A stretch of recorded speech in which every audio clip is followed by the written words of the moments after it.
अस्सलामुअलैकुम dear students. उम्मीद है कि आप सब खैरियत से होंगे।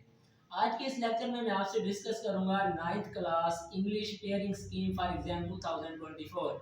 2024 के इम्तिहान में इंग्लिश के लिए क्या क्या पेयरिंग स्कीम होगी और इसमें क्या क्या तब्दीलियां हुई हैं, तो वो डिटेल में मैं आपसे डिस्कस करूंगा। इसके लिए आपने वीडियो को लास्ट तक देखना है और अभी तक चैनल को सब्सक्राइब नहीं किया तो चैनल को सब्सक्राइब कर दें और साथ में दिए गए बेल आइकन को प्रेस कर दें। तो अब चलते हैं, मैं आपको बुक से या जो लिखा हुआ है उससे आपको मैं डिटेल में डिस्कस कर देता हूँ। जी स्टूडेंट्स, तो ninth class English new pairing scheme for exam 2024 2024 के लिए क्या नई पेयरिंग स्कीम है वो मैं आपसे डिस्कस कर रहा हूँ।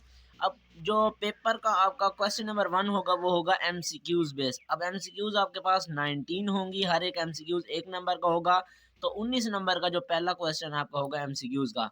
अब एमसीक्यूज की क्या सीक्वेंस होगी, किस तरह होंगे। अब आपके पास जो एमसीक्यूज के 4 पोर्शन होंगे। अब जो पहला पोर्शन ए होगा उसमें होंगे आपके पास टेंसेस। अब टेंसेस में इस तरह से पूछेंगे कि टेंसेस दिए हुए होंगे, अब उनमें से आपने correct form of the verb इस्तेमाल करनी होगी। जितने भी एमसीक्यूज होंगे ये 5 नंबर के होंगे, इनमें आपने टेंसेस में से correct form of the verb select करनी होगी। तो इस तरह से 5 नंबर की तो आ गई correct form of the verb में से। इसी तरह से बी जो होगा वो होगा करेक्ट स्पेलिंग का। अब आपके पास 4 ऑप्शंस दिए हुए होंगे, उनमें से जो एक होगा करेक्ट स्पेलिंग तो उसको आपने चूज करना होगा। तो इस तरह से करेक्ट स्पेलिंग जो है वो होंगे 4 नंबर के। अब नेक्स्ट इसी तरह से जो सी पार्ट होगा वो होगा करेक्ट मीनिंग का। अब आपके पास कुछ लफ्ज होंगे, उनको अंडरलाइन किया हुआ होगा, उनके मीनिंग्स पूछ सकते हैं, सिनोनिम या फिर एंटोनिम। तो इस तरह से 5 नंबर का ये सवाल होगा, इनमें 3 चीज़ें कवर होंगी, सिनोनिम, एंटोनिम या मीनिंग। तो इनको आप अपने अच्छी तरह से कर लेना है जो आपके पास एक्सरसाइज में गिवन है, और उसके अलावा 5 ईयर में जो रिपीट हो रही है उनको आपने हर हाल में कर लेना है। अब नेक्स्ट जो डी पार्ट होगा वो होगा आपका ग्रामर का, और वो होंगी 5 एमसीक्यूज 5 नंबर की। अब ग्रामर में किस तरह से पूछ सकते हैं कि कोई टेंस लिखा हुआ होगा, वो पूछ सकते हैं कि ये कौन सा टेंस इस्तेमाल हुआ है, पास्ट, फ्यूचर, या इस तरह से, मतलब टेंसेस की जितने भी टाइप्स हैं उनमें से कोई पूछ लेंगे। और इसी तरह से नेक्स्ट जो और पूछ सकते हैं कि पार्ट्स ऑफ द स्पीच में से adjective, adverb, noun, pronoun, gerund हो गया, इनडेफिनेट, रिफ्लेक्सिव प्रोनाउन, इस तरह से पार्ट्स ऑफ द स्पीच में से ये 5 नंबर का आपके पास एमसीक्यूज का क्वेश्चन होगा। तो इस तरह से इन टोटल को मिलाकर आपके पास 19 एमसीक्यूज बन जाएंगी, और वो 19 नंबर की ये होंगी, हर एक 1 नंबर का। तो इस तरह से इनकी ये तरतीब होगी, ये डिवीजन होगी। तो एमसीक्यूज के लिए इस तरह से आपने प्रिपरेशन कर लेनी है। नेक्स्ट आपके पास क्वेश्चन नंबर 2 होगा जी, राइट एनी 5 शॉर्ट आंसर्स। अब आपके पास बुक में जितने भी चैप्टर्स दिए हुए हैं उनमें से आपके पास शॉर्ट क्वेश्चंस पूछे जाएंगे। हर एक चैप्टर के एंड में एक्सरसाइज वाले क्वेश्चन और बॉक्सेस के अंदर जो क्वेश्चन दिए हुए हैं उनमें से इन दोनों को मिलाकर आपके पास 8 सवाल किए जाएंगे पूरे बुक में से। 8 में से आपने कोई से 5 लिखने होंगे, तो हर एक 2 नंबर का होगा। तो इस तरह से ये क्वेश्चन नंबर 2 जो है वो 10 मार्क्स का होगा।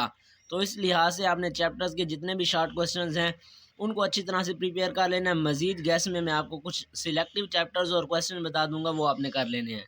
उसके लिए आपने चैनल से कनेक्टेड रहना है। अब इसी तरह से नेक्स्ट आपके पास क्वेश्चन नंबर 3 होगा जी, वो आपने ट्रांसलेट इनटू उर्दू। अब आपके पास जो बुक के चैप्टर्स हैं उनमें से आपके पास ट्रांसलेशन पैराग्राफ किया जाएगा। चैप्टर की जो मतलब ये कि रीडिंग या जो कुछ है वो आपने पढ़ लेना है। उसके बाद उन्हीं में से ही पूरी बुक में से आपके पास कोई ना कोई 3 पैराग्राफ पूछे जाएंगे। उन 3 पैराग्राफ में से आपने 2 की ट्रांसलेशन लिखनी होगी उर्दू में। मतलब है कि इंग्लिश में पैराग्राफ होगा, उसकी आपने ट्रांसलेशन करनी होगी उर्दू में। तो 4 नंबर का एक पैराग्राफ होगा, दोनों को मिलाकर तो ये 8 नंबर का क्वेश्चन नंबर 3 होगा ट्रांसलेशन का। इसी तरह से नेक्स्ट क्वेश्चन नंबर 4 होगा समरी और पैराफ्रेज। अब आपकी बुक में 2 समरीज हैं, 9th क्लास की बात करें तो, डैफोडिल और stopping by woods on a snowy evening. तो आप उन दोनों को समरी जो है वो आप अच्छी तरह से याद कर लें। उन दोनों में से एक कन्फर्म है कि आनी है, और वो 5 नंबर की है। तो इस तरह से आपने क्वेश्चन नंबर 4 जो है ये तो हर बच्चा मोस्टली अटैम्प्ट करता है। समरी 2 हैं, दोनों तैयार कर लो, दोनों में से कोई एक आ जाएगी। इसी तरह से नेक्स्ट आपके पास क्वेश्चन नंबर 5 जो है, मेक सेंटेंसेस। अब बुक में से ही आपके पास कोई सेंटेंसेस पूछे जाएंगे, कोई एक वर्ड लिख देंगे और उस वर्ड का आपने सेंटेंस बनाना होगा अपने अल्फाज में। फॉर एग्जांपल सेक्रीफाइस आ जाता है, उसका आपने बनाना होगा जी सेंटेंस। सेंचुरी हो गया, इसी तरह से और भी बहुत ज़्यादा हैं। तो बुक्स में जितने भी हैं आपके पास ग्लोसरी में दिए हुए हैं या बुक के एंड में एक्सरसाइज में वो, और उसके अलावा आप 5 ईयर से इसकी तैयारी कर लो, जितने भी दिए हुए हैं वो वाले। बस आपको वर्ड का मीनिंग आ जाए, बाकी सेंटेंस आपने खुद बना लेना है। तो इस तरह से 5 नंबर का ये होगा। आपके पास 8 सेंटेंसेस होंगे, उन 8 में से कोई से आपने 5 लिखने होंगे। तो इस तरह से हर एक 1 नंबर का होगा। तो क्वेश्चन नंबर 5 जो है वो 5 नंबर का बन गया। नेक्स्ट इसी तरह से क्वेश्चन नंबर 6 जो है वो लेटर होगा या स्टोरी या डायलॉग, तीनों होंगी, इनमें से आपने एक लिखना होगा। अब ये जो स्टोरी और डायलॉग है ये होता है फॉरेन स्टूडेंट्स के लिए। तो इसको आप अगर फॉरेन स्टूडेंट्स हैं आप, तो आप फिर स्टोरी और डायलॉग आपके इंस्टीट्यूट वाले करवा रहे होंगे, वही आपने कर लेना है। अदरवाइज़ जो गवर्नमेंट प्राइवेट सेक्टर्स के जितने भी हमारे पास पंजाब हो गया, उसके जो स्टूडेंट्स हैं वो मोस्टली लेटर करवाते हैं और लेटर ही करते हैं। तो आपके पास 15 टोटल लेटर हैं, उनमें से कोई एक लेटर आएगा और लेटर 8 नंबर का है।